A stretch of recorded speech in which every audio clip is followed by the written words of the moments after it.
সুধী দর্শকবৃন্দ, আজকের প্রতিবেদন রথযাত্রা নিয়ে।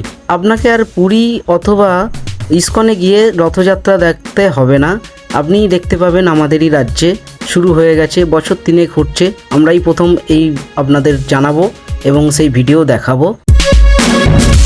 আপনারা দেখছেন বাংলা খবর ইউটিউব চ্যানেল। শুরু হয়ে গেছে ইস্কনের রথযাত্রা আপনার চাপাডাঙ্গাতে, হুগলি জেলার চাপাডাঙ্গায় পুরসুরা থেকে শুরু হবে রথ, শেষ হবে তারকেশ্বর। টানা 7 থেকে 8 কিলোমিটার রাস্তা টোটালি ব্লক থাকবে এই সময়। আপনারা দেখছেন বাংলা খবর ইউটিউব চ্যানেল। রথযাত্রা নিয়ে অনেকের মনে অনেক কিছু ধারণা আছে, তাই আমরা সেই গল্পই শোনাবো আপনাদের। রথযাত্রা লোকারণ্য মহা ধুমধাম, ভক্তরা লুটায় পথে করিছে প্রণাম। রথ ভাবে আমি দেব, পথ ভাবে আমি, মূর্তি ভাবে আমি দেব, হাসে অন্তর্যামী। আষাঢ় মাসের শুক্লা দ্বিতীয়া তিথিতে জগন্নাথ, বলরাম এবং সুভদ্রা রথে চড়ে রাজা ইন্দ্রদ্যুম্নের পত্নী উর্মিচার বাড়ি যান। সেটাকে বলা হয় জগন্নাথের মাসির বাড়ি। আবার 7 দিন পর নিজের মন্দিরে ফিরে আসেন। রথে চড়ে গমন ও প্রত্যাগমনকে রথ ও উল্টো রথ বলা হয়। জানেন কি ভগবান শ্রীকৃষ্ণ কেন জগন্নাথ রূপে প্রকট হয়েছিলেন? স্কন্দ পুরাণে উৎকলখণ্ডে উল্লেখ করা হয়েছে যে এই জগন্নাথ পুরীর পরিধি 10 যোজন অর্থাৎ 80 মাইল বা 128 কিলোমিটার অবধি বিস্তৃত এবং বালুকাময় ভূভাগ দ্বারা পরিবেষ্টিত। এই স্থান উরদেশ বা উড়িষ্যা নামেও বিখ্যাত।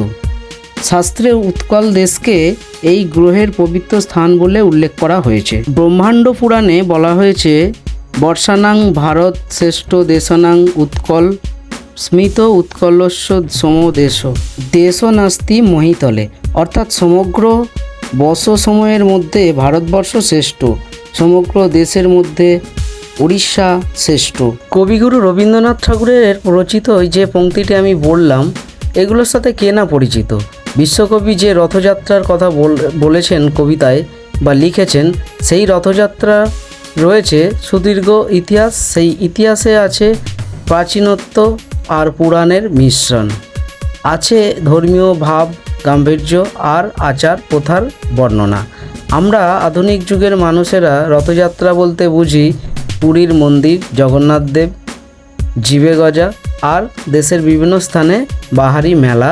বিগত বছরগুলি এই সামনের পথ ধরেই রথ চলেছিল সাজো সাজো রবে বহু মানুষের সমাগমে।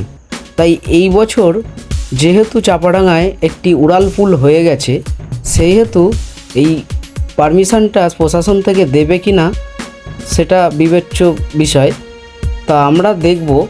এই পথেই চলেছিল, কিন্তু বর্তমানে আজকে এই পথ দিয়ে রথ চলবে কি না আমরা দেখব। আর কিছুক্ষণের মধ্যেই রথ টানা শুরু হবে পুরসুরা থেকে তারকেশ্বরের পথে।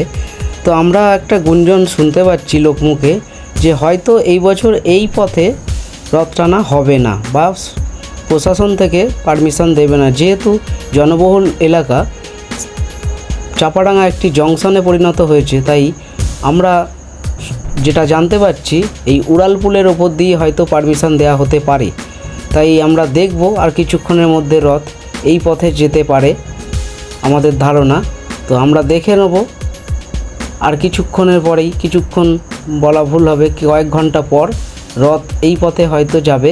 আমরা সেই রথ টানা আপনাদের দেখাবো। যে কথা বলছিলাম, মূল টপিকে ফিরে আসছি।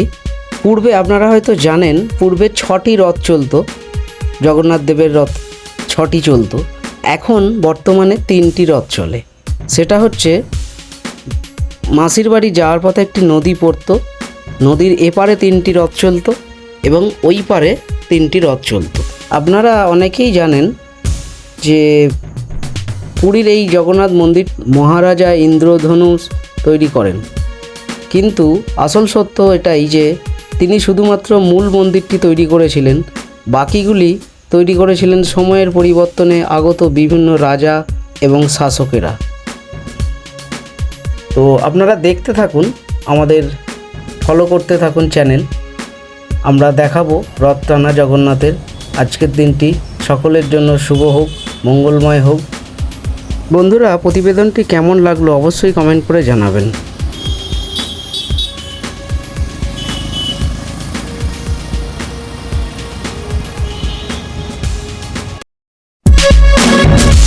আপনারা দেখছেন বাংলা খবর ইউটিউব চ্যানেল।